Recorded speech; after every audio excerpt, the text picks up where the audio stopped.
AGT live 24/7 सब देख रहे हैं एजीटी लाइव 24/7 ये হচ্ছে AGT live 24/7 This is AGT Live 24/7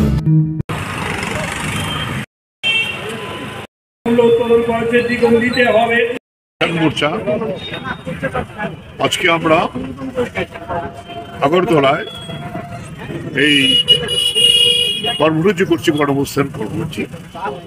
আপনারা জানেন ইতিমধ্যেই সংযুক্ত কিষাণ মোর্চা ঘোষণা করেছে যে কৃষকদের যে অপূরণীয় দাবি, যেটা নিয়ে আমরা গত 3 বছর যাবৎ লড়াই করছি, তার জন্য আগামী 14ই মার্চ দিল্লির রামলীলা ময়দানে পাঞ্জাব, হরিয়ানা, ইউপি, রাজস্থান, মধ্যপ্রদেশ কৃষকরা ময়দানে মহাপঞ্চায়েত সংগঠিত করবে।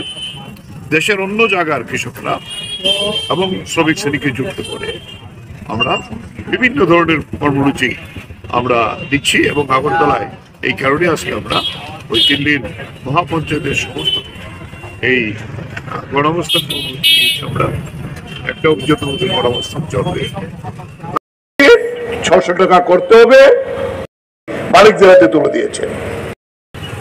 দেশের সেসব 6টি দেশের 206টি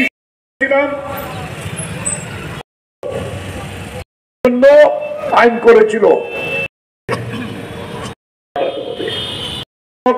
এবং একজন সাথীগুলোর সঙ্গে যুক্ত করতে হবে। ইনকিলাব জিন্দাবাদ, সর্বত্র